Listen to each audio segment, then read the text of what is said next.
Welcome to the Holistic and Scientific Podcast with board-certified plastic surgeon Dr. Robert Whitfield, Austin's natural choice for plastic surgery and the expert in smart laser and energy treatments.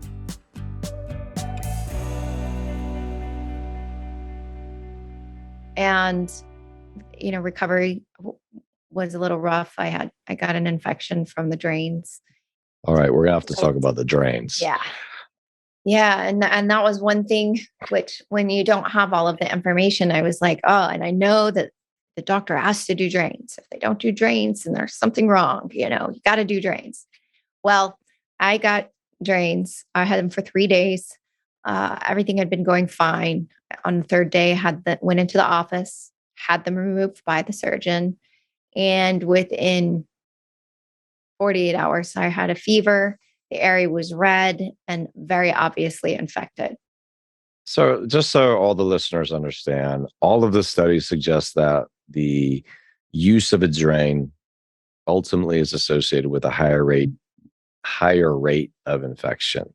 And so let's just talk about why we would use drains in the first place. And I've used drains for breast cancer reconstruction, for tummy tucks, for breast implant removals. So I will just give you my 2 cents on why.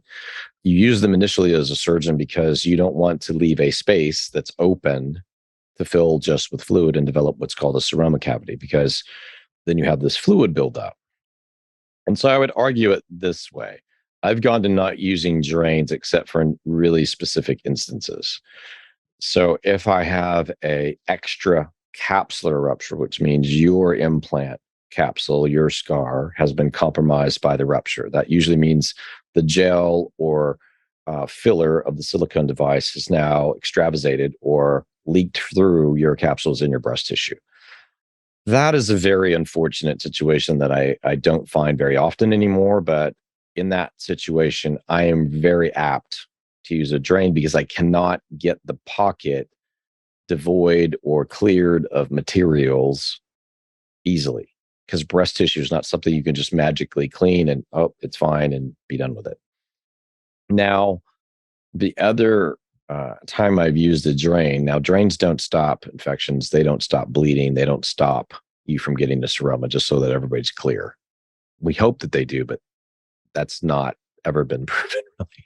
So if you have a particularly problematic case and there's a propensity of bleeding for reasons beyond your control, maybe it's difficult to control their blood pressure. Maybe they just are somebody who has bled more during the case. Maybe they're more inflamed. You never know the given situation. So I don't want to be throwing blanket statements here. So I will use them in those cases.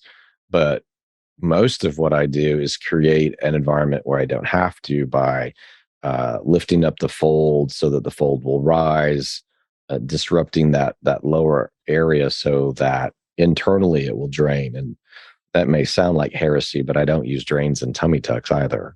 Haven't for a long time.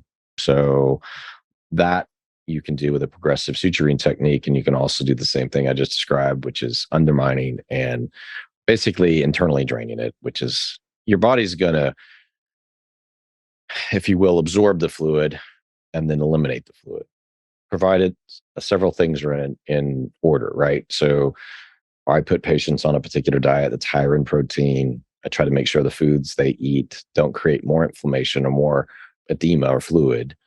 And we use supplements and we use anti-inflammatories and we use ice. I mean, we're doing all these things in conjunction with compression to help mitigate fluid production. Like if you have a multimodal approach, you'll do better. And some thin people, tiny low BMI patient, will produce a lot of fluid. And you'll be like, oh my gosh, how can this tiny person produce all this fluid? Well, if they don't compress, if they don't use ice, if they don't use their anti-inflammatories, if they're not following the diet, they don't have enough protein in their diet. I mean, it's pretty predictable who will do that. So as much as I can do to help, I need a patient who's really switched on to help themselves. Yeah, definitely have to take responsibility. But the wonderful thing is that you offer all of these protocols, and even just saying like, hey, if you up your protein and you reduce, inflammatory foods, you're going to have a better recovery. So I had to research and try to figure all that stuff out on my own. Take a screenshot of this podcast episode with your phone and show it at your consultation or appointment. Or mention the promo code PODCAST to receive $25 off any service or product of $50 or more. Dr. Robert Whitfield is a board-certified plastic surgeon located in Austin, Texas, near 360 and Walsh Tarleton in Westlake. To learn more, go to drrobertwhitfield.com or follow Dr. Rob on Instagram at Dr. Robert Whitfield. Links to learn more about Dr. Rob's smart procedures and anything else mentioned on today's show are available in the show notes. The Holistic and Scientific Podcast is a production of The Axis. THEAXIS.io.